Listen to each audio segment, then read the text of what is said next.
And what's going on, hockey fans? And welcome to episode number 84 of Marty's Illegal Stick Hockey Podcast, recording here on Tuesday, July 5th, 2022. Guys, we have got a lot to get to today, but I would be remiss if I didn't introduce you guys properly because, you know, this is just the hockey triumvirate of power here. Because we don't get any love. But don't you get enough love there? Don't you, Dave the Save Warner? How are you? I'm doing fine. And you know what? You said that, Dave the Save, right? Yeah. Do you know that other people are picking that up on other shows? Now they're calling me that on another podcast. Really? They like the fact that you named me that. Who's that? Michelle. Really? Herkimer County Chamber of Commerce. Yeah. Well, she's calling me Dave the Save. I said, it's catchy. That's why. Yeah, that's what it is. All right. Does she think you're a Jedi too? Because I don't know if she's watched your show. Maybe. Great story here. Real quick. You know, when we started this show, and I think I've mentioned this before, Dave knew next to nothing about hockey. He would just kind of sit there and look at me like looking at his watch. When's this going to get over? You know, slowly but surely though. That. Well, yeah, but especially when we hit the 2-hour mark, you know. Right, yeah, reels them in. First one we did, yeah. I can't reel them in. But now, as we've gotten more and more along with this, Dave is actually like our little Jedi. He really he's taken in so much hockey knowledge that I feel like I've raised him from a child.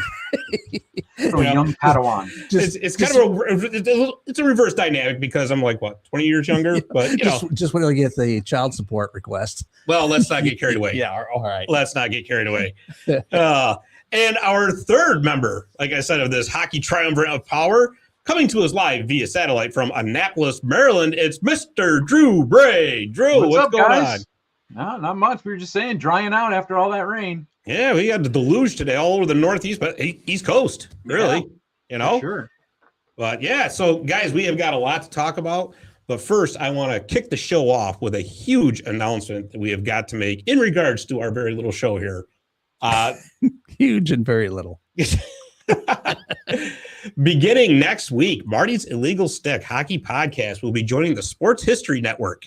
This is an awesome network, guys. If you ever check this out, it's made up of like 30 or 35 podcasts, all to do with sports history. A lot of football on there, a lot of baseball. We're going to be the first hockey history podcast. Oh, really? No. Yes. You didn't tell me that part. I am. Yeah, well, I just did. No, okay. So forevermore, we will be known as Marty's Legal Stick, a hockey history podcast. Nice. Yeah, it's going to be a lot of fun because, you know, those shows where we have like, the old timers on and all that, we have such a ball with it. Yep. And I just love talking about the history of hockey. But don't worry about it because I know there was, people watch when we have like Comets news and Pioneers news, stuff like that. Don't fret because even though Marty's is going to be a hockey history podcast, by September, we are launching an all new podcast for 315hockey.com, who, by the way, you know how we were writing articles for Marty'sIllegalStick.com about the Comets, Pioneers, college hockey? We're going to be doing all that for that website. So basically, we're going to morph with 315hockey.com, and we are going to have a podcast dedicated to hockey in Central New York. Wow. Or 315hockey.com. Oh, yeah, it's going to be a lot of fun. Oh, sorry. Yeah, well, I'm not sure what that was, but... Oh, okay.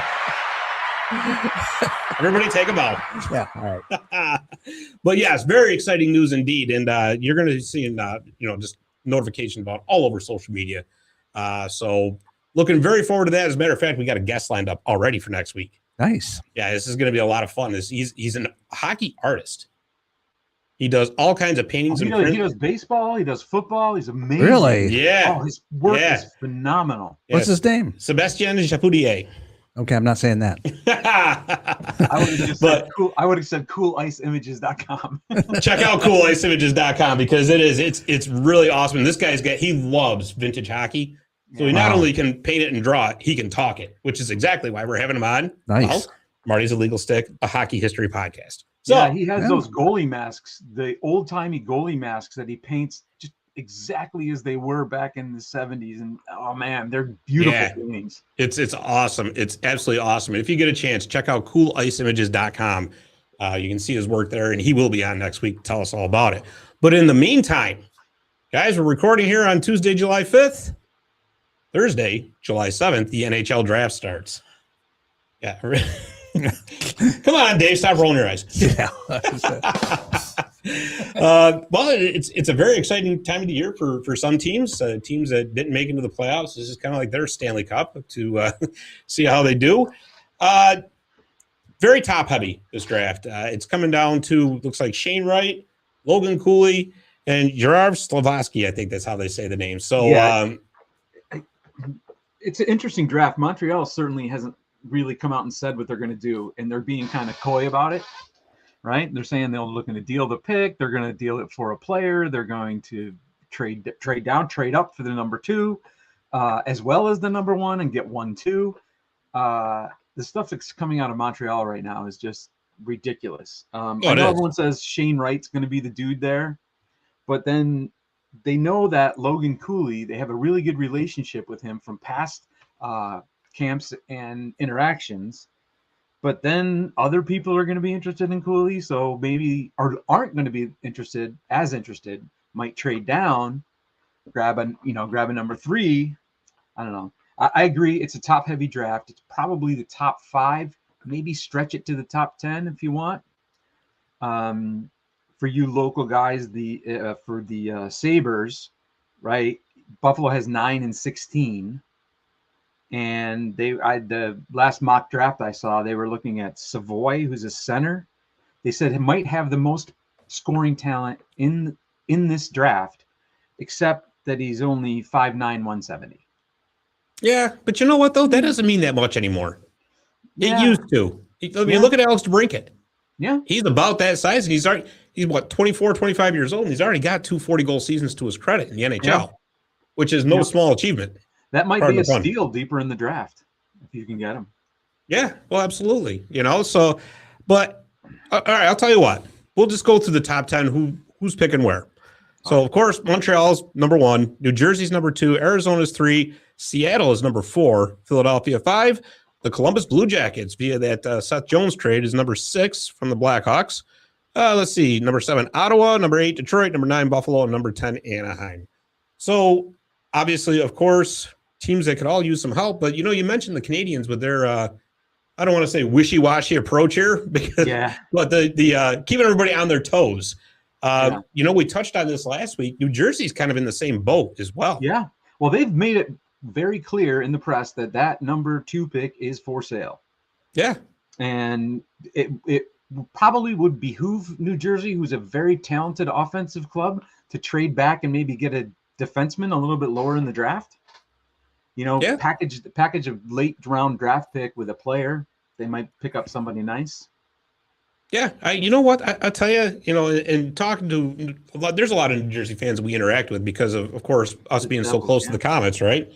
And, we've said this before, the Devils fan base is getting very restless because, you've seen the success that the Islanders have had in recent years. You saw the success that the Rangers had last year.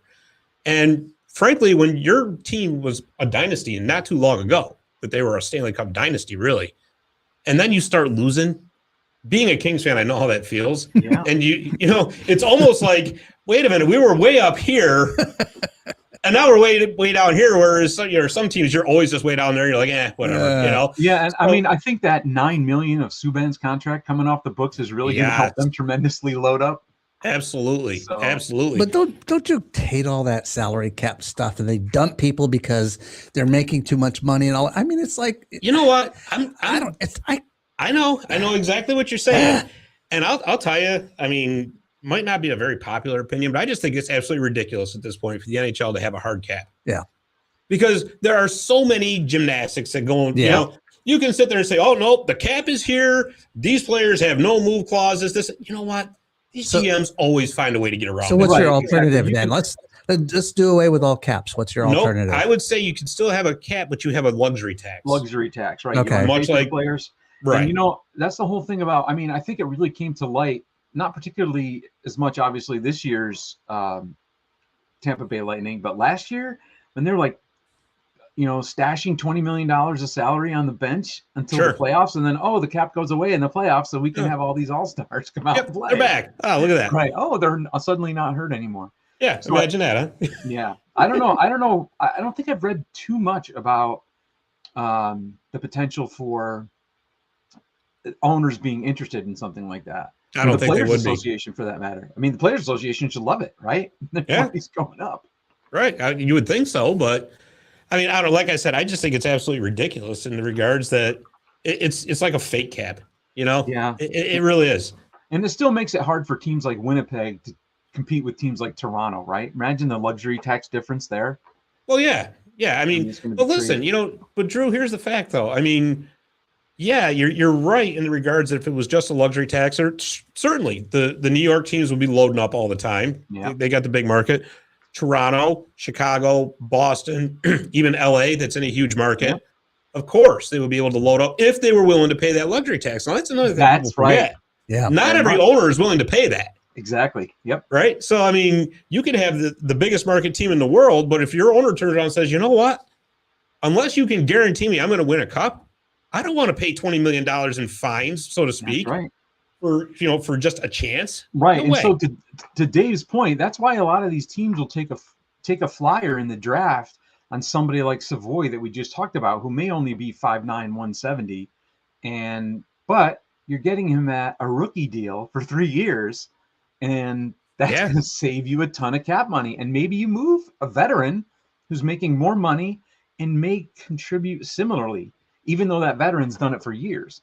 So I think it affects the draft tremendously, and how you're playing how you're moving players around. If you're bringing them up to the big club right away, right? Are they that's going true to? too. Exactly. And that's the other thing. Like, I'm so 50-50 on the draft. And especially now that the Kings don't have a first-round pick. But we'll talk about that a little bit, by the way, Drew. We'll talk about that. But you're right about the top-heavy part, and those pieces moving around. It seems like everyone's pick is fluid. I don't think anyone's mock draft is going to stand up at all. I think they're going to have the right top 10 players, but I think they're not going to have the right teams who are going to get those players, because I think there's going to be teams that are coming into the top 10 and teams that are dropping out of the top 10 with different needs and interests. I love that Slavkovsky from Russia. That's a big dude. He's 6'4", 229. That's a big rig. That's an Ovechkin-sized dude. Yeah. And I mean, I think that's what the NHL likes, especially because he also has speed. Right. But you know what? They also said the same thing about Cabo Caco. Yeah. Yeah, I can see that for sure. And again, I'm not trying to disparage anybody, but the draft is no guarantee. Nope. I mean, unless you're Connor McDavid. Right. Yeah. How often does that generational talent come along? Yeah. It doesn't come in every draft. I can tell you not that. At all. So there is actually a list of teams that have multiple first-round draft picks this year. It's almost going to be like the same, 7 teams rotating at the podium here come Thursday night. So Montreal's got 2 first-round picks. Columbus has 2 first-round picks. Matter of fact, they got 6 and 12 overall. Arizona's got 3 picks in the first round. Buffalo has 3 picks in the first round. Winnipeg has 2. Anaheim has 2. And Minnesota has 2. Of those teams that I just listed, who do you think uses one of their extra picks to make a move to get better this season? I would think if they were smart, all of them. Because if you have 2, if you have a regular everyday player in the NHL, right, that you can pick up as a trade piece for one of those draft picks, I think you do it in a heartbeat, right? I think you probably keep your higher pick, just stack it up, but I think you want to get players that are going to complement, the rookies that you're bringing in. You have to have someone to kind of show them the ropes and be a veteran presence. Yeah. Well, I'll tell you what. Looking at this list, I think you can exclude Minnesota from that, because the reason they had to make that Kevin Fiala trade because they're in such a cap crunch. Yeah, so they can't bring anybody in, right? Yeah. So I think of any of the teams, they're the ones that are going to keep both their picks. Looking at this list, if I were the Buffalo Sabres, because they've got a plethora of young talent coming. They really do. They're stacked in their prospect pool. If I'm the Sabres, I'm going to use 1 or 2 of those picks, those first rounders that they have, to try to get that team better now. Because, and again, we just talked about New Jersey's fan base getting restless. It's nothing compared to what's going on out in Buffalo, right? So, and Buffalo's not under any kind of cap crunch either, so they could package that pick for a really, really good veteran and money, and throw a lot of money at him. Right. So, I mean, that's the same thing with Montreal. Montreal is really under cap crunch. I mean, they're going to want to have these young players in the I don't know if they're going to move for a veteran presence as opposed to maybe just move around in the draft a bit. But they want those 2 rookie deals because those are very cap friendly. Sure they are. Sure they are. And let's face it, Montreal's in a full-blown rebuild. Yeah. Oh, yeah. So you might as well load up on young talent if you're in that stage of a rebuild. I don't see Arizona moving any of their picks because, well, they got to try to get to the cap floor for starters. Yeah. They've already pretty much come right out and said, we're just going to load up with picks. I mean, they've got 4 second-round picks. Yeah, that's a lot of players coming in at not much money, which does not help them. No, not at all. Right. But I mean, at least they won't have to worry about filling a 18,000 seat arena for the next 3 seasons anyway. Winnipeg's an interesting one. That's an interesting one because they've still got a lot of their core together, and you don't know just how long they're going to be together. There's already rumors coming out of Winnipeg about the possibility of Blake Wheeler moving. Yeah, I saw that about Blake Wheeler. Yeah, so I don't know. I think if you're Winnipeg, you might as well just resign yourself to the fact that you're going to have to start rebuilding your prospect pool. Which, by the way, they got a new coach. Did you see that? Yeah, I did see that. And his brother was named the GM of the Senators same day. Yeah, it's crazy. But I think that organization was really. I don't know if there's like a collective emotion for the organization, but when Trotz decided not to come back to Winnipeg where he was born and raised, I think that hurt the team a lot. I think that had given them a lot of hope because of the quality of coach. I mean, I don't think you hang your hat on it at the end of the day, but I think that may have affected the Blake Wheeler where his attitude is about playing in Winnipeg. Right, it might have, but you know what though. After the more of the news came out that Trotz flat out said, I'm not going back to coaching this season. Yeah. I'm taking a year off and then we'll decide. So to me, I don't think that was anything against the Winnipeg organization. No, I think it was just Barry Trotz wants a break. Period. Right, yeah. I just think it's disappointing as an organization when you don't get the guy you want. Oh, absolutely. Absolutely. And especially when you think it's like a shoo-in, right? Oh, he's like, he's from Winnipeg. He's gonna come save our no. You know who they got? Scott Arniel as an assistant coach from the Caps, who didn't do anything here either. So, well, ship your chips. Yeah, right. and of course, Anaheim is still in a rebuild. So, and I think they keep both their picks to continue to stock up their prospect pool. Interestingly enough, we talk about teams that are on the rebuild. The Chicago Blackhawks don't have a first-round pick this year. Yeah, I saw that. That's hard. That's really tough to rebuild like that, especially when you're talking about. I knew that these discussions would overlap a little bit, but like Patrick Kane moving, right? Right. Because of cap crunch. I mean, they're like 200,000 over or something. Yeah, well, there was all that talk about DeBrincat moving, but I mean, they want a massive package for him. Yeah. Which. I mean, I would love to have, Alex DeBrincat on my team, but man, do they want the moon for, and you can't blame him. You can't blame him. Salary relief and a whole bunch of stuff with that.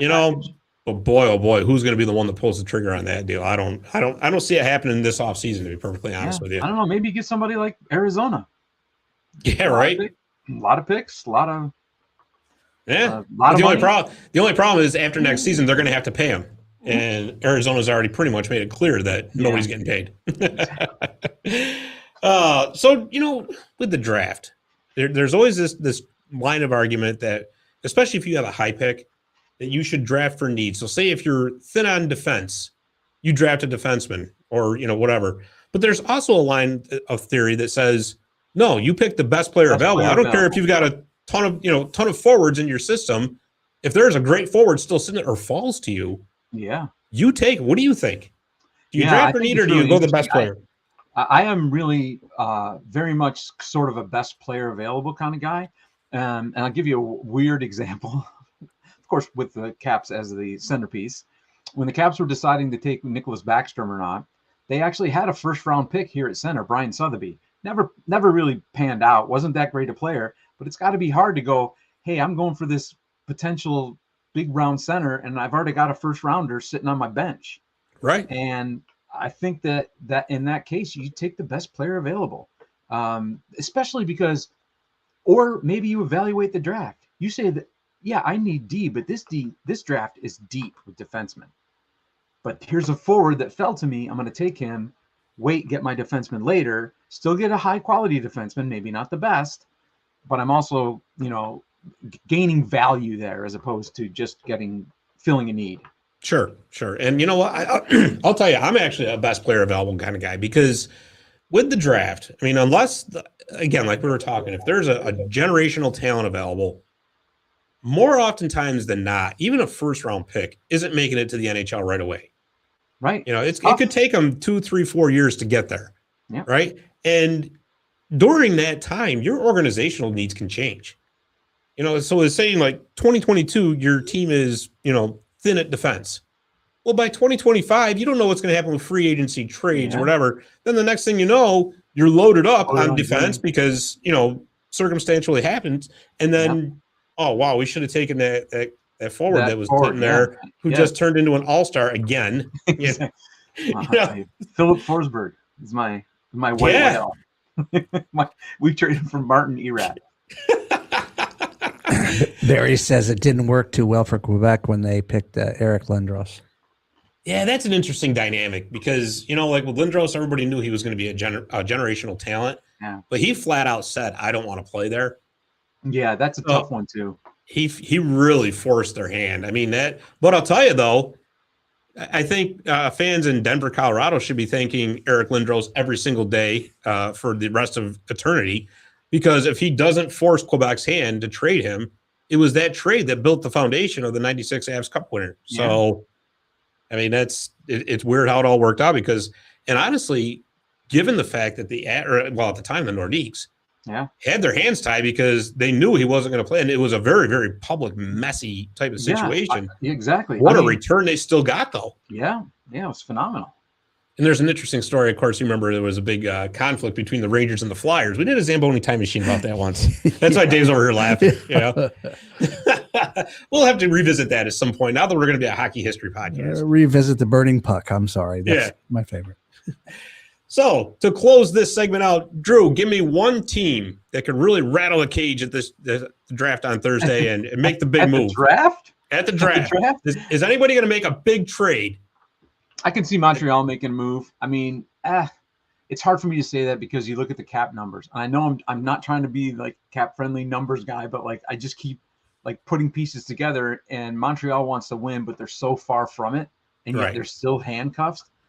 I don't know who we got. Maybe New Jersey. If New Jersey makes the right move, they have the cap space that they could really make an impact. And that might not be with a pick, right? That might be with just a move. Sure.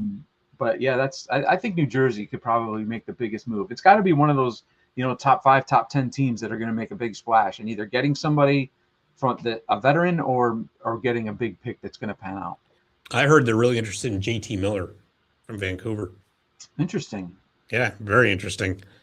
No, I you know what? You kind of took the words right out of my mouth. I think if anybody's going to make a move, it would be New Jersey at the draft.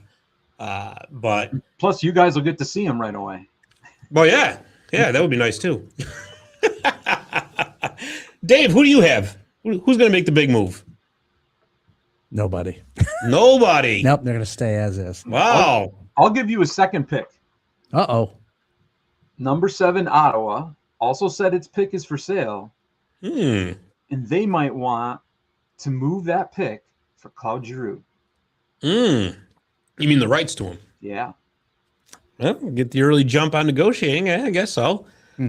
But I don't know if the rights to Claude Giroux, when there's no guarantee he's going to sign with you, would be worth trading the number 7 overall. But I mean, if it was a part of a larger package. Yeah. I mean, and that could certainly be the case with some salary relief, because they have space. Yeah, because obviously I don't think Florida's going to be able to, with all the salary they have now, thanks to all their trades. I don't think he's going to be returning back to South Florida anytime soon, except for in the visitors' uniforms. Right, vacation. Vacation. But it's like I told you earlier too. I think if New Jersey, and I think watch out for Buffalo. I think with those 3 picks, they've got wiggle room. They've got wiggle room, and I'm telling you, I really believe that Buffalo is a team that's on the rise. I know it's been a very horrible past few years for Sabres fans, but just keep your chins up. Better days are coming with that prospect pool they got. And like I said, if they can use one of these, first round picks they got to make the team better this year, they might, if the cards fall correctly, they might be a wild card contender this year. We'll see. Ooh, big prediction. Yeah, so there it is. You heard that prediction here first. Jeez, that's going out on a limb. No drumsticks for you. That's right. But what if they do make the playoffs? That would be, it's like a 10% stick. chance.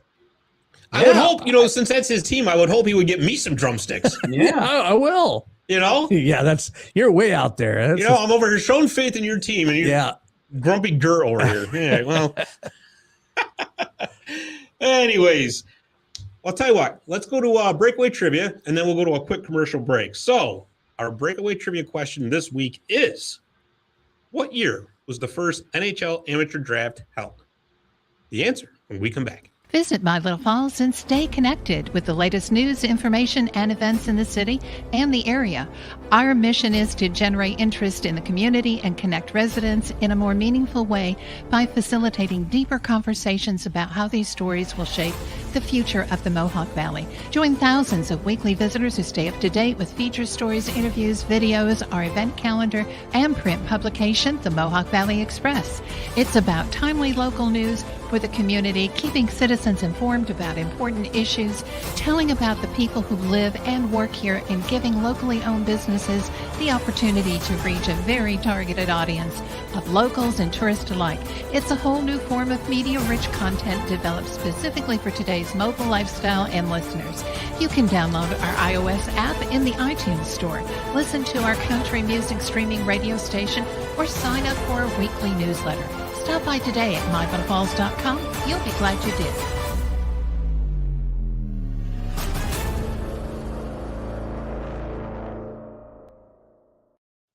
Still love that commercial.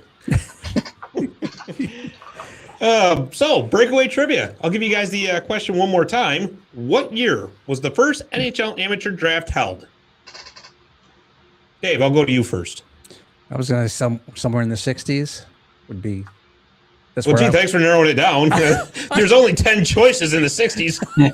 I don't know. I said what year, not decade. Oh, 65. 65. That's interesting, Dave. That's exactly where I started, because I remember those way old, 50s and 60s Montreal teams where they just loaded up and those guys played there forever. Like there was no moving guys around. There was no the rights to players was barely a thing. Right. You just write this check down. So I'm going to go a little bit later, though. I'm going to go 1970. Wait a minute. I'm going to go with. I never heard that year. I'm going to go with 1967. The 1967. Oh, the second expansion. All right. Well, you guys were close. It was 1963. Oh. It was 1963. Yeah, and that was all brought about because people were so sick and tired of Montreal basically having their pick of the litter, because they pretty much owned Quebec hockey, right? Yep. They were sponsoring, because back then NHL teams used to sponsor or amateur teams and stuff like that. So when they sponsored them, they're like, oh, well, this is us basically, laying claim to this player. And of course, back then, this is long before international hockey started coming to the NHL. Yep. Quebec was the breeding ground really for NHL players. Yeah, and so I was kind of close when I knew that it was Montreal. That was one of the driving factors, was because I just remember that those guys just played forever there, and they got all those dudes. Oh, yeah. And I was going to say actually later when I held myself up, because I thought that the NHL may have tied that to an expansion year, specifically to allow those teams a chance for expansion, right? So you have an expansion draft as well as your regular draft, so that everybody kind of gets a piece of the pie, I guess. Yeah. See, Barry is he's my Google. He says it's June 5th in the Queen Elizabeth Hotel in Montreal. And he's right. He's absolutely right. I'll start referring to him on breakaway trivia. Yeah. I'll give you guys the guess, and I'll say, okay, Barry, what's the answer? but what's interesting, though, is actually the Montreal Canadiens once bought an entire league in Quebec so that they would have the rights to Jean Beliveau. Wow. An entire league. They didn't buy the team. You had that in. That was the Zamboni time machine, too. I remember all kind that. of ties back. Yeah. All right, guys, we got a lot of news and notes to get to here. First of all, congratulations to Mike Grier, who was named the new general manager of the San Jose Sharks today. He is the first African-American general manager in NHL history. Great on him. He had a pretty good career, NHL playing career. I think he played for like 15 or 17 years, something like that. Yeah, played for the Caps. He did. And I will say this, so I kind of feel sorry for him because he's got a mess to deal with in San Jose. He definitely does. I mean, to cross over a little bit into the free agency discussion, I mean, Erik Karlsson, Brent Burns, I mean, great players at their time, but are they as good or as worth as much as they are now? Like, he's keep one, keep both, get rid of both, go new. How? Well, of course, we talked about this earlier, right? Those no move clauses, those no trade clauses, they mean nothing. Yep. Really, they mean nothing in today's game.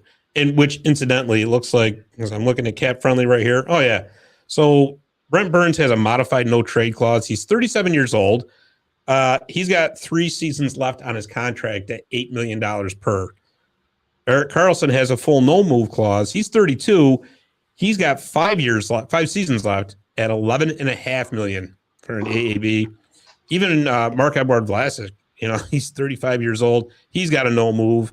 They're on the hook to him for 4 more seasons at $7 million. Man, that's a lot of money. Especially when you look at some of the deals that have been signed recently in free agency. Or how about this one? Logan Couture, right? He's 33 years old. They're on the hook to him for 5 more seasons at $8 million per. Who else is playing with those guys? By the way, Junior B? What's that? I said, who else is playing with those guys? Junior B players? Yeah. I mean, I can't afford anyone else. It's ridiculous. I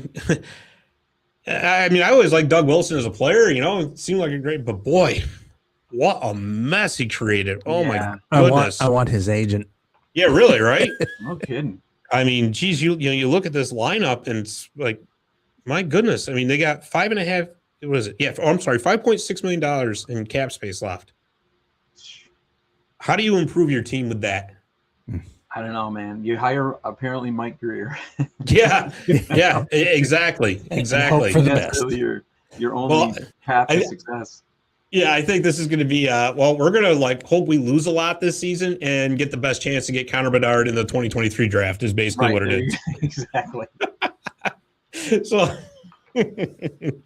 but yeah. Anyways, like I said, seriously, congratulations to Mike Grier, though. That's really something, and it's great to see.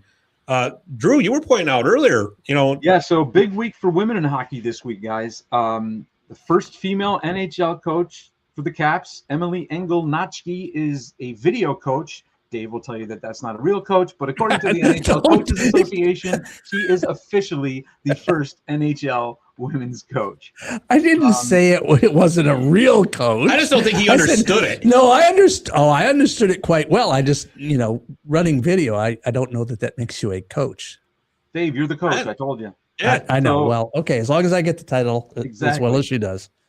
First female AHL assistant coach who will be behind the bench for the Coachella Valley Firebirds, Seattle Kraken AHL affiliate. She'll start this year. And also Dr. Haley Wickenheiser of Team Canada fame was named assistant GM with the Toronto Maple Leafs. That's awesome. So big week for women in hockey. Yeah, I think that makes 4 assistant general managers that are women in the NHL now, right?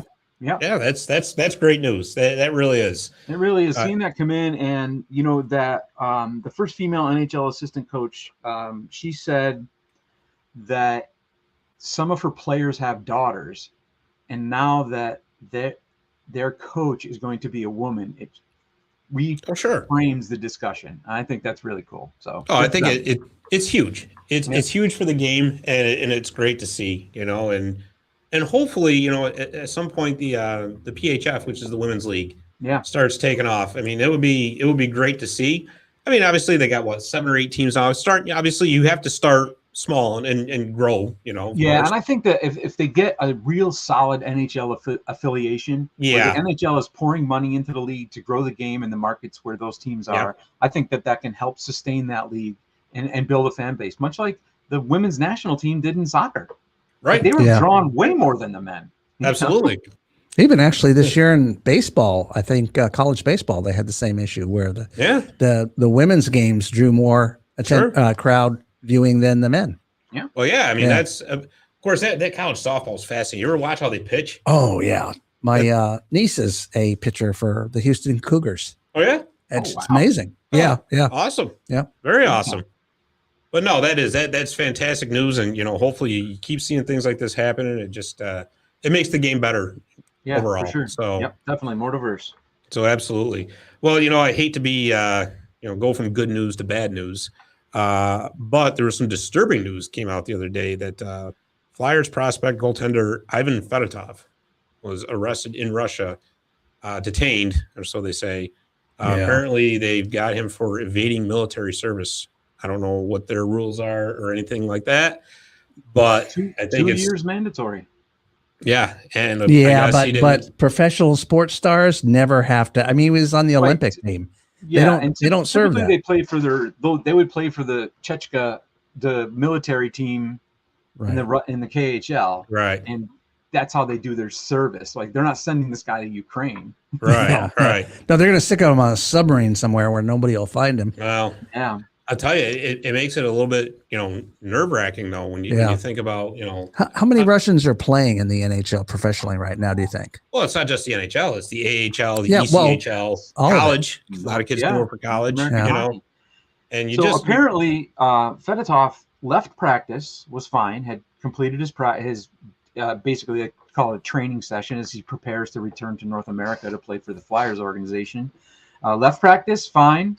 Was arrested and detained, left the detainment in an ambulance. They said he fell ill while in detainment. Yeah, right.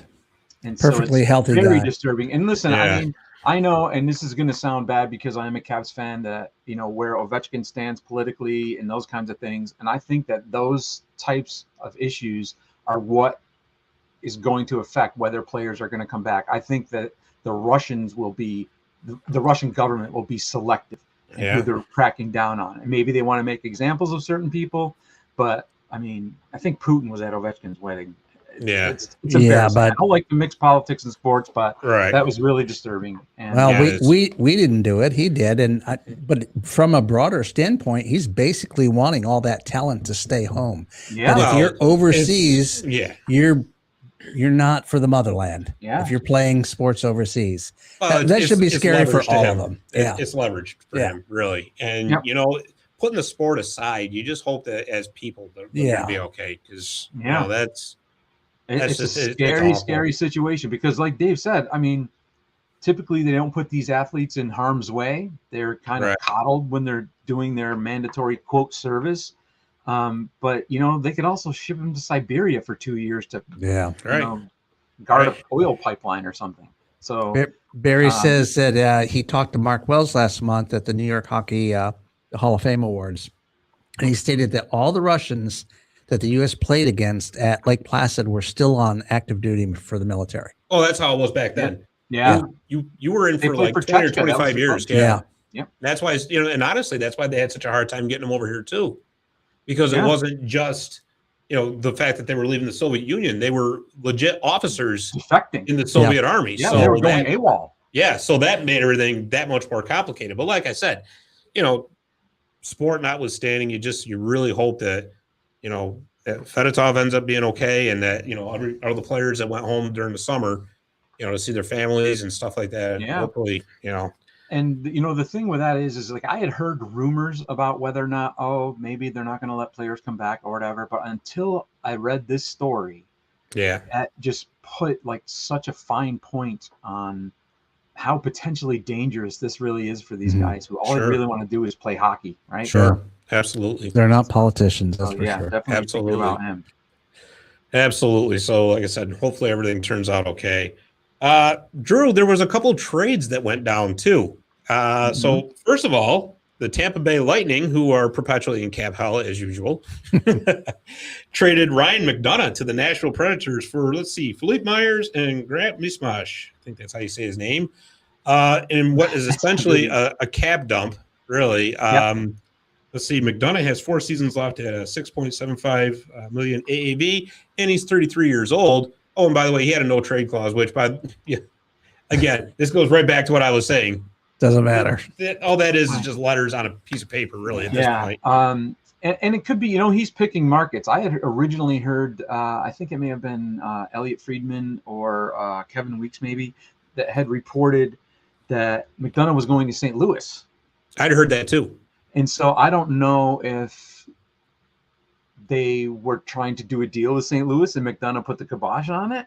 I mean, Nashville is, hey, I'm not picking cities here. Right.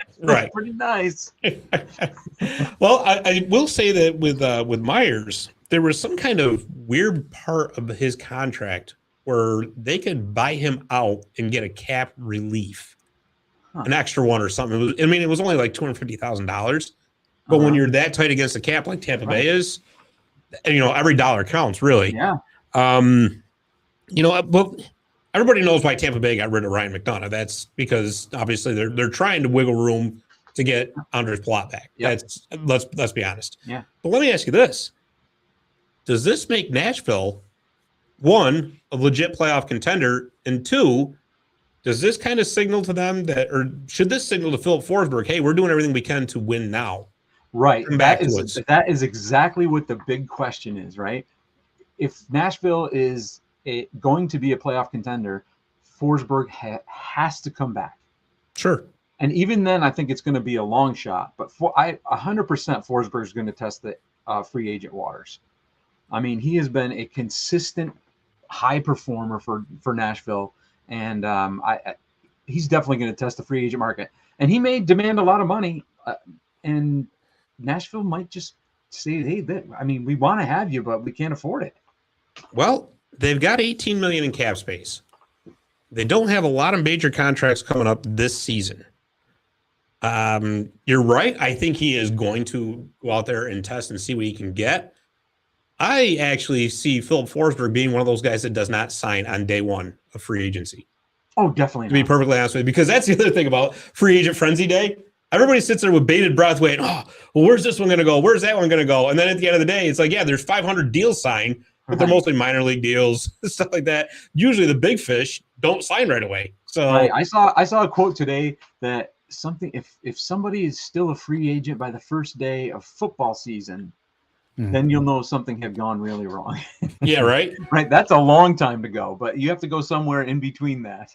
Well, and especially at this day and age when everybody, half the league is buttered up against the cap. They got all this LTIR space they can use, but that doesn't take effect until the first day of the season. Yep. So I bet you see a weird dynamic where there will be players that will have to wait until the start of the season to actually sign their contracts. Yeah, and this goes back to our earlier discussion about the salary cap generally, right? There are so many workarounds, and there are guys who that's their only job is to finagle that cap.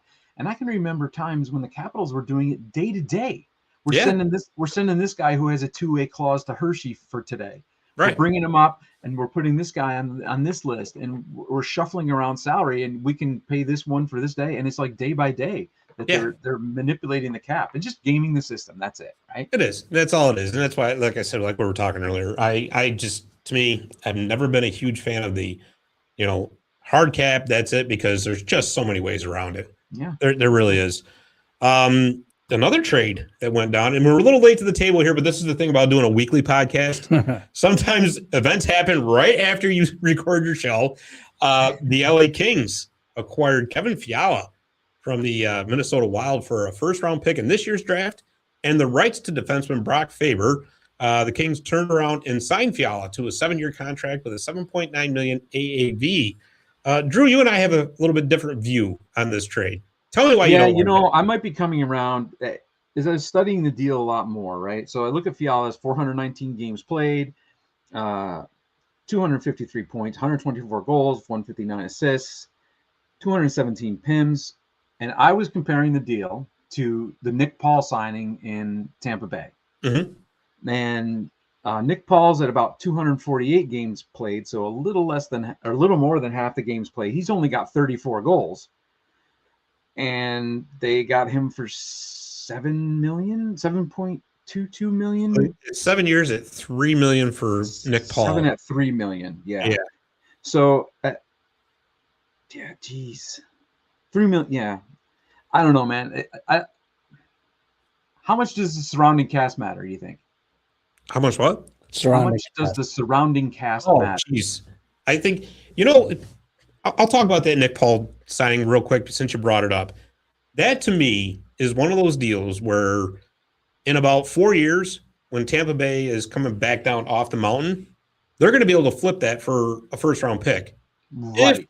If Nick Paul keeps up his play. If he could, right. And that's mid-range point production. You know what I mean? That's not like a superstar by any means. Right. So, but yeah, with Fiala, I'm going to tell you right now, I loved it right from the start. I mean, I'd be excited. I think the Kings are one of those teams. They're done rebuilding. That's it. They built up their prospect pool. They got to get better now because listen, nobody was expecting them to make the playoffs last year or this past season. They did. Yeah. They put up 99 points in the process and played through a ton of injuries to get there. So there's talent on the team, but the problem with the Kings was they just couldn't score a timely goal. And Kevin Fiala has actually gotten better each year of his career, culminating with 85 points last season. So they've been looking forever to put somebody on the other side with Anze Kopitar. Yeah. I think maybe they finally, hopefully, found him.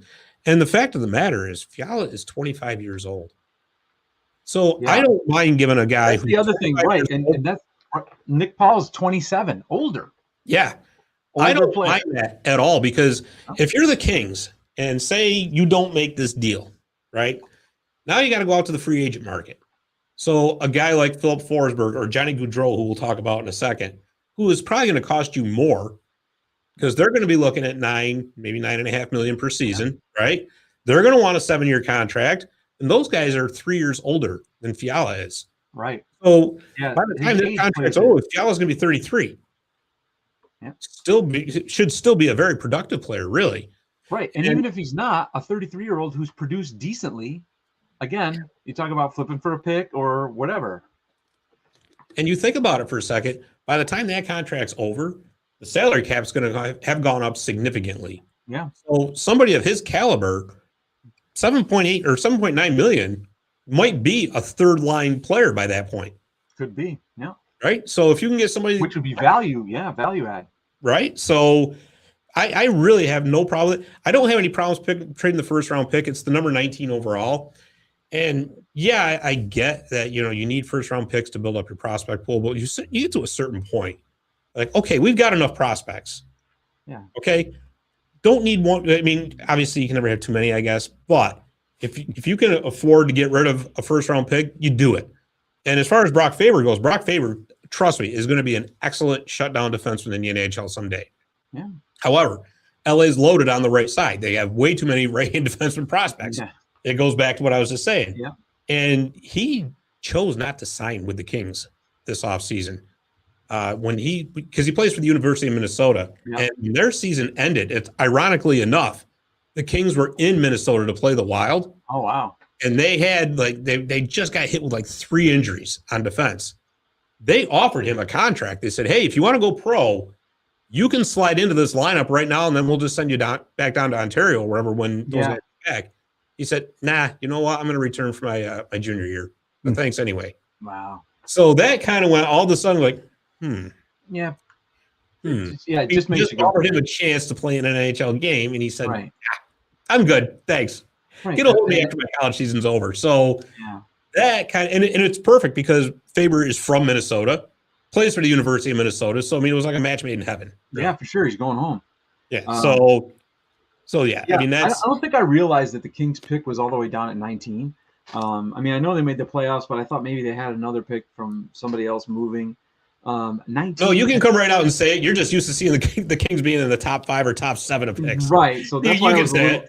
Yeah. I was a little disappointed to see that it was 19, but it makes a lot of sense for them to move that pick anyway, just for the things that we talked about earlier in the podcast, right? The draft was not that deep. Maybe 10 players if it goes that much. I mean, you're going to get 10 NHLers out of it. Maybe.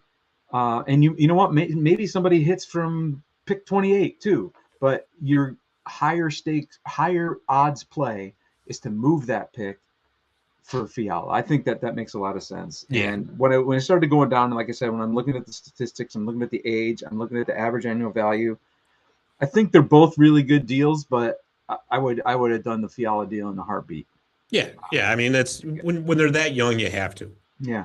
You have to. All right, my friends. So we got free agent frenzy coming up, as we had mentioned. That's going to be July 13th, Wednesday, when the signing period opens up. There are some big names out there. Some I think are probably going to get overpaid, to be perfectly honest with you. But let's start with some names. I'm going to throw these names out here, and I want you to tell me, A, where you think they're going to end up, and B, about how much are they going to get paid. And I'm going to start right off with Nazem Kadri. Just had the best year of his career, really. Points-wise, won the cup, riding high. Where does he go? I hope Washington. If we can move around some salary, I would like to see him in a Capitals uniform. I think he could also go to Seattle pretty easily. I think that's a nice little match with Kadri sliding in there. I don't know if he's going to want to go all the way across the country, but he went halfway to Colorado's. Yeah, right. He's halfway there. Yeah. I think that I could see him in Seattle. I think that's money that Seattle would find well spent. You think so? Yeah. Well, I also heard the Rangers jumping in on this. They're desperate for a consistent second line center. Yeah, I've been hearing the Rangers in free agency a lot. But the Rangers are going to have to start freeing up some space. Exactly. That Jacob Trouba contract right now is just an anchor. Yep. Yeah. It really is. It's funny you bring up Seattle because I did want to make a point about them. Obviously, they didn't have the best of inaugural seasons. It did not go as they weren't planned. the Vegas Knights. No, not at all. They were, matter of fact, they were like the anti-Knight. Yeah. but I've also heard that they are willing to spend some money this offseason. Right, and I know where you're going with this. I bet they don't want to repeat of last season. Yeah. So, you know what? It wouldn't surprise me to start seeing them throw some money around. Yeah. What do you think Kadri gets though? I don't know. What did he get last year? So he was at $4.5 million per season. He's 31 years old. Yeah. Oh, I don't know. I honestly, I think he's a solid player. I don't think he's like a super. I think he's a great role player, which is the role he played to a T with Colorado and drove his value up tremendously. Yes. I think he will likely get overpaid. Oh yeah, there's no doubt. Yeah. There's no doubt. For what will ultimately be his production, because you know what?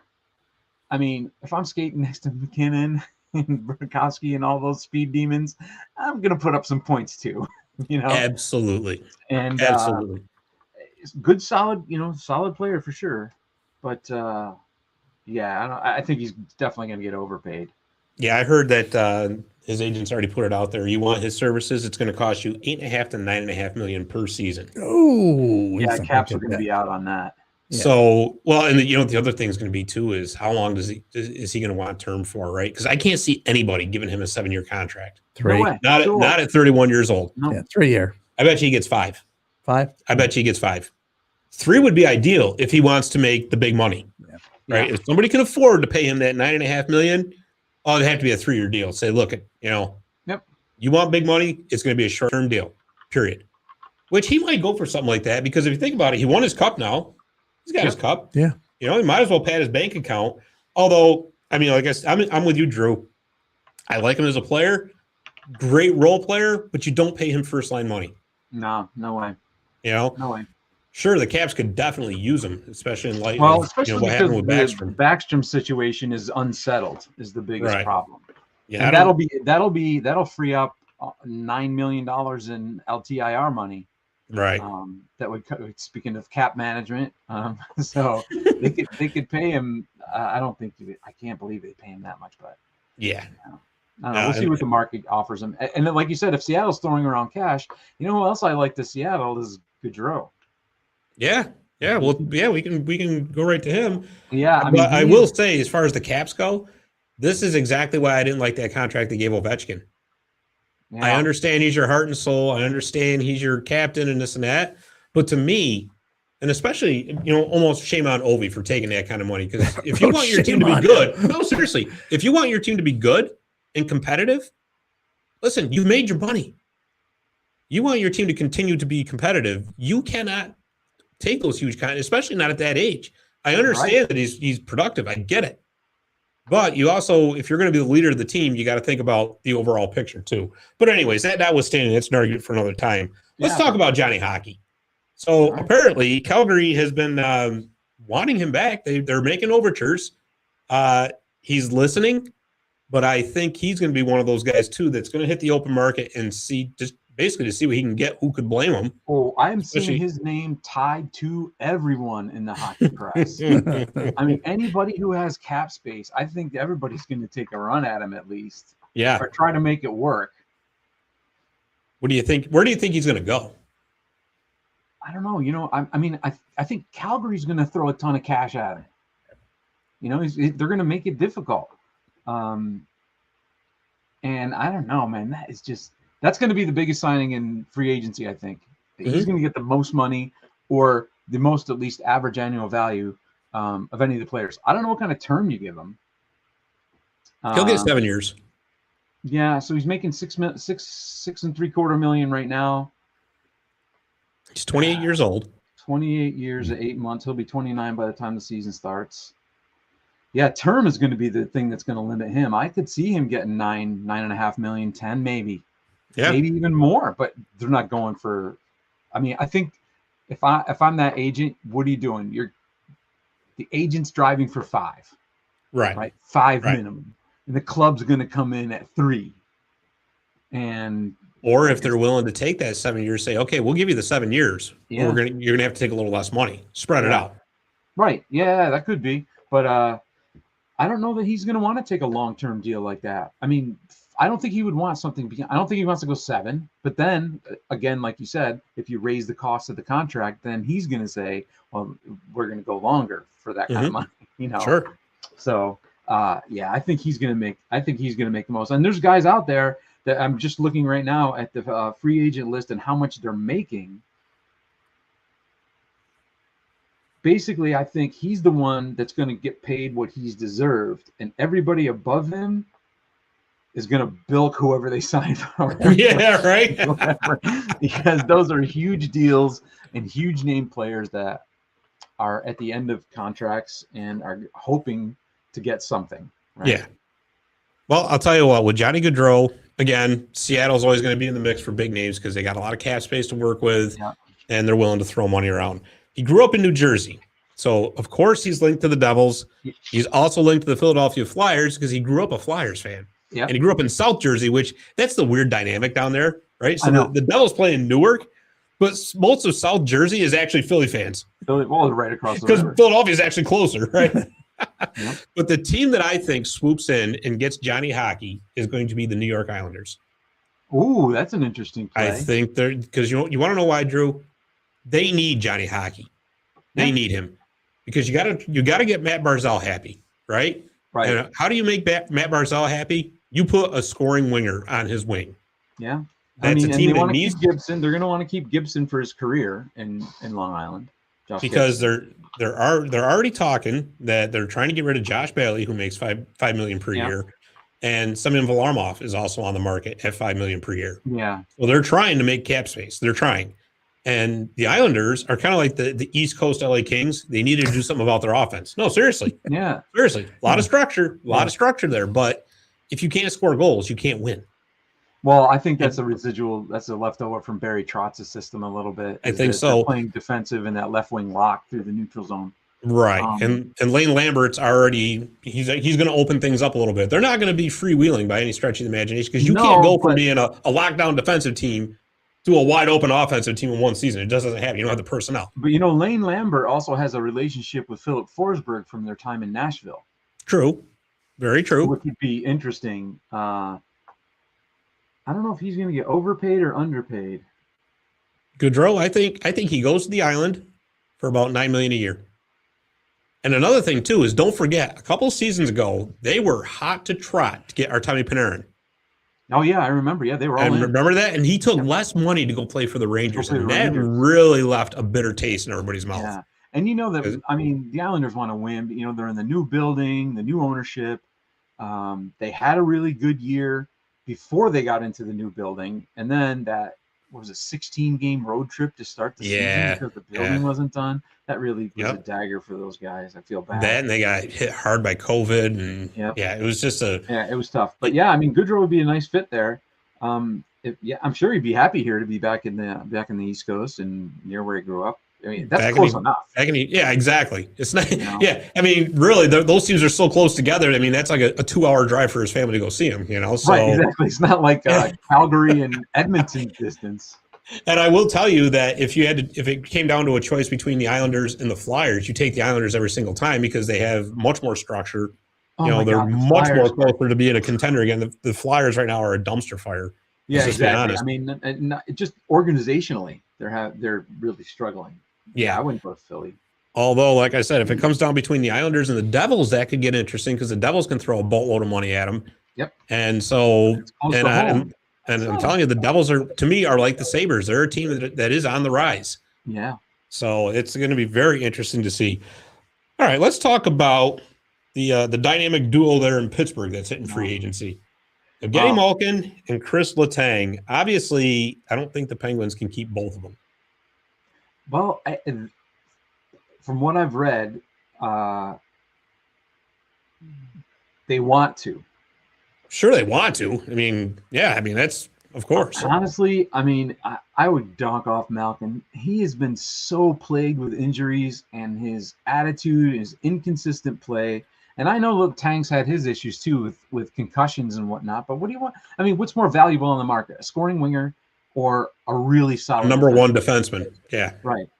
I mean, if I'm Pittsburgh, if one has to go, it's got to be Malkin. And I don't know where he would go. I mean, you know what? I could see Malkin being one of those guys that takes a big money deal from Seattle. Yeah, think about it for a second. Seattle could use a really marketable name. Yeah. And obviously he's playing off his name right now, but still. Yeah. If you can turn around and say to your fan base, hey, we just brought in a legit superstar, aging or otherwise, whatever. I really don't. I think Evgeny Malkin has played his last game in Pittsburgh beyond a shadow of a doubt. What I'm curious to see is just how much Chris Letang is going to get, though. Yeah, well, I think because here's the dangerous thing. Here's the dangerous thing, though. He's 35 years old, right? Yeah. And as we've seen with everybody, Chris Letang had a fantastic year this year. Yep. Of course, he managed to stay healthy, too. Yeah. However, once you hit that 35-year-old mark, it's a roll of the dice because once that fall off starts, it's precipitous in most cases. Well, especially for defensemen. Exactly. Right. Forward, you can cheat and get to your spots and people can get your numbers. But yeah, for defensemen, especially in the way that this league is structured today, just based upon speed. I mean, you're at 37, you're not skating the same as a 21-year-old. You're not. Absolutely Those not. kids are flying out there. I told you, and I'll go back to way earlier in the season with Colorado. I couldn't believe how I watch hockey every night. I never watched Colorado. I could not believe how fast they played. Yeah, absolutely. Lightning fast hockey. Now you can still be the crafty veteran, right? You get in better position. You're giving up a little more in front of you to make sure that they don't get by you. And those are the tricks that you learn as a veteran defenseman. But I don't know what kind of term you give this guy. I mean, probably his last contract potentially. I mean, you're not giving him 5 years. He's not going to play till he's 40. He'll probably get 3. Maybe 3. Yeah. He'll probably get 3. It's the money that's going to be the bugaboo because, we just talked about San Jose Sharks, right? Look at Brent Burns. When San Jose gave him that huge contract and that lengthy contract, I think he was 32 or 33 when he signed it. Yeah. And it looked real good for the first couple of years, but then he hit age. And it's not that Brent Burns is a bad defenseman. He's still a pretty darn good defenseman. However, he's 35, 36 now, and you can see that the age is catching up to him. So all of a sudden, boy, they could have used that $8 million somewhere else. Yeah, well, especially the way that Brett Burns plays the game as such an offensive defenseman, he would rely on his speed to get back and cover. Right. And that makes a big difference. And if you don't have forwards who are, switching properly, and you're a 37-year-old defenseman, that's a long way to go. Right. It is. You're right. And, I don't know. I think with Pittsburgh, obviously they're going to want to keep him. Letang gets somewhere around $6.5, $7 million per season. I think they're going to cave and pay him. However, Pittsburgh to me is one of those teams that's going to have to start thinking about a rebuild. Yep. Yeah, well, did you hear who else's name was associated with the Penguins this week? Who's that? Marc-Andre Fleury coming back to back up Tristan Jarry. I heard about that. Could you imagine? Well, I mean, I've heard rumors, back last season about the Capitals having interest in Fleury, and Fleury wasn't interested because of the rivalry and all that stuff. And I don't blame him. Like, there's some things that, like, I'm not going to, take an extra $100,000 and $200,000. I've made my money in this league. Yeah, exactly. Like, I just don't want to go and play there. Like, I'll go play for less in Pittsburgh where I know all the people and I'm a god. Yeah, pretty much. I'll tell you who could actually afford to throw some money at Fleury, and they really should, is the Devils. The New Jersey Devils. You still got Blackwood under contract for this coming season. Obviously, Bernier is going to go on LTIR. I think he's done. Yeah. But if you bring in somebody like Fleury, who is still a solid goaltender, even if he's not going to be a workhorse goaltender, which of course, but that will, in the event something should happen to Blackwood, or if he just needs some rest, you got a very capable, backup in Fleury. Right. That gives Nico Dawes and Akira Schmid more time to develop in Utica. So, and I may be saying that as a Comets fan, by the way. So take it with a grain of salt, but also with the same grain of salt, take in mind that, like, I can't believe these teams are giving up on Fleury. Like, I can't believe Vegas moved him to Chicago. Like, what are they thinking? Like, this guy took you to won a Vezina Trophy the year before. Well, I think we're seeing more and more that Vegas simply doesn't care. Yeah, and we are definitely seeing that. But even Chicago, I'm like, this guy is a solid goaltender. Is he going to be what he once was? Will he win another Vezina? I don't think so. But I still think he's a very, very skilled goaltender.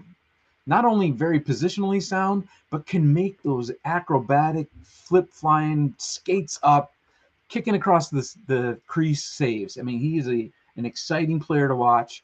I think that a young goaltender paired with Fleury would be a great match. Yeah. Because even though as a young goaltender, yes, you always have Fleury looking over your shoulder, but you also know that he's not going to play 82 games a year, right? So as a young goaltender, you're like, he doesn't want the work. No, which is why I'm telling you, I think New Jersey is a great fit for him. But that would be an interesting match. I mean, I wouldn't mind seeing him go back to Pittsburgh too, just for the nostalgia. But then, if you're Latimer says she can feel the love for Vegas. Well, anybody who knows me knows why that is. One last one to wrap it up. Drew, is Val Niskanen worth big money? Ooh. Let me see. What's he making? So what was he making? I think he was making 3. Yeah, 2.5. He's pretty far down the list. 2.5. He's 27 years old. Once again, just like Kadri, had basically a career year. Mm-hmm. Of course, throughout his career, he's been plagued with inconsistency. Do you throw a big-term, big-money contract at a guy like Niskanen? I don't think you can justify that. He played amazing in the finals. He was outstanding, like to the point of, like, I mean, I could see him getting some MVP votes for his performance. He was everywhere on the ice. It just seemed like every time the puck was finding him, I bet he's going to get overpaid. I don't think north of 5.5 or 6. So I was thinking. Maybe, yeah. I mean, I could see it being on the Fiala scale, but Niskanen's been he's been so inconsistent over his career. And, it's this classic, like, the European doesn't care. Yeah. You know what I mean? Yeah, right. I mean, I have these times of tuning out. And that's one of the things that I really love about Ovechkin is that he doesn't give up. I hated it when we had Alex Semin, and Semin gave up all the time. That's what I see in Evgeny Malkin too. It's just like not coming to play every night. Checks out. Yeah. Right. Exactly. Checks out for long periods of time. And we've had guys who've done that, and fans like them for the big plays that they make, but they're frustrated all the time. And I think that whoever ends up with him is going to be in the same boat, because I think that he would go for that with term. He's young. I mean, I could see it pulling in the neighborhood of the Fiala deal. See, I would go 5 years, picks there. $6 million. 5 years at $6 million. That's what I would at that do. age. Because here's my thing, right? It's so hard to gauge what a guy like him is really worth when he had a great season. He did, but it was on a great team. And so he's going to want to get paid, of course, but with that comes the responsibility of, number one, you're going to be expected to do more, or at least maintain that level that you had in Colorado. Exactly. With perhaps lesser quality teammates. So that's always the roll of the dice. So what team do you think fits that role for him from his perspective? Oof. Well, again, I mean, we keep talking about Seattle. Yeah. I think Seattle might be one of those teams that's going to be willing to throw him some money, and they can say, hey, look, we brought, say they go after Malkin and Michigan. look what Michigan did in the playoffs. We got a better team this year. Everybody come watch us. Yeah. All about He was the money. definitely exciting. Show me the Benjamins. Yeah. Yeah. All it is. So I have one last one I'll give to you. all right. PK. PK Subban. Yeah. I've actually heard about him going back to the Devils on a much cheaper contract. That's interesting. He likes it in New Jersey. New Jersey likes him. And obviously PK's made his money. I think PK's not done making. I don't think PK thinks PK is done making his money, even if he comes back to New Jersey on a really cheap deal. Yeah. You remember what Shattenkirk did? Took the 1 year, took the lesser money. Then he signs the midterm contract for a much higher salary because he had his audition year. Yep. And if the Devils are truly improved, he is going to showcase better as a puck moving defenseman if his team is better. Right. His numbers will be up. And then people will be like, well, he may not make, $9 million a year anymore, but maybe give him 5 or 6 for 2 years. No, I would say even less. Make it 3 or 4. Yeah. Because he's going to be a third pairing defenseman at this point. But the nice thing about PK, you can listen. It's always good to have a veteran presence on your blue line. Yeah. It always is. And bringing him back into the fold gives guys like say a Riley Walsh and a Nikita Hotuk more time to develop in the AHL before they're ready to make that jump. Yeah. So if you want to give PK a 1 or 2 year deal, I got no problem with that. Yeah, I think, like I said, I think New Jersey would go for 1 at a much greater discount. Right. A third maybe. And then after that, he's going to for 1 year contract. And if PK were smart, he'd only sign a 1 year deal. Sure. Approve it. Right. Exactly. And then after, that's a confidence in yourself and a plan. Sort of what Andrew Kopp did. Yeah. And maybe, it's just like his numbers are his salary number is so gaudy right now. Yeah. Well, like I said, he made his money. So, hey, Yep. No, that's a good one. Well, that was fun. Do you think there's going to be any surprise team other than the ones we talked about that are going to jump in and make a splash? Can you see anybody doing it? Well, I'll tell you, who's always really interesting is Carolina. Yeah. Because their leadership in Carolina and they're completely open about it, will let all of their superstars test free agency.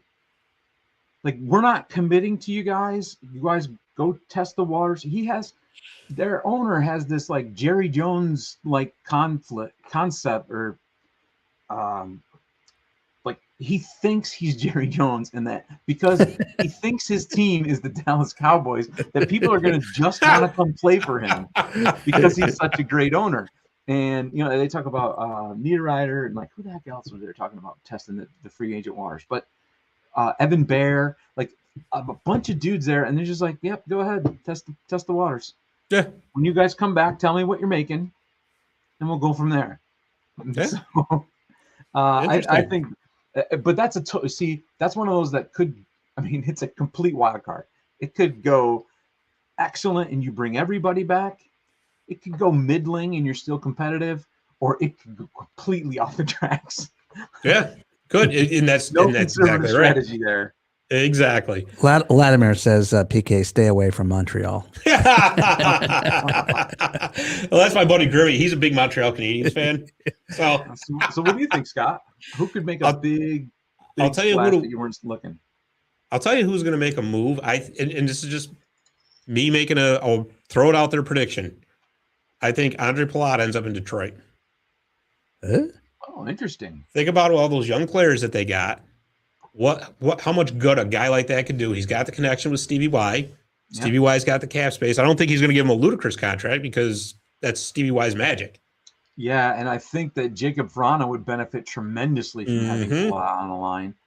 Imagine him on the line imagine Palat on the line with Dylan Larkin and say Bertuzzi. Yeah, I mean that's an interesting match. I think that Tampa's going to be fighting tooth and nail to keep him. It's going to be down to the dollar. Yeah. Look at me, literally 76, 77. Chris says, "Watch the Wings." Yeah, I'm telling you, I am. They have some young talent. Right I don't think this year's for them, but I think that they are going to be in the mix quickly. I think so. I think this is the year that they make a move to, like I said, get a guy like Palat next year, especially if they're sniffing the playoffs.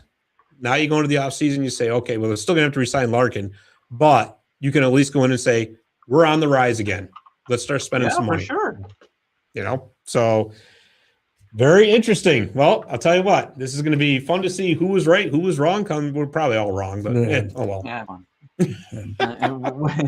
otherwise, we just call it telling you the news. Yeah, exactly. Right, exactly. All right. Well, I think that's all we got for this week, everybody. That was a lot of fun.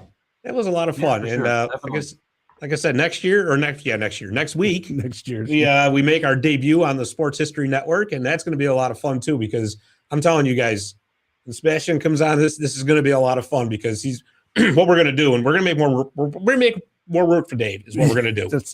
That's what, so he's going to be putting the pictures up and all that. And Dave's going to be cursing me by about 10 minutes through because I can't believe it. He sent me 40 files, but he's cursing you before you got here. Of course. He always does. But it's going to be great. So anyways, thank you so much for listening. Of course, you can check us out on Facebook, on Twitter, on Instagram. You can check us out at martysillegalstick.com.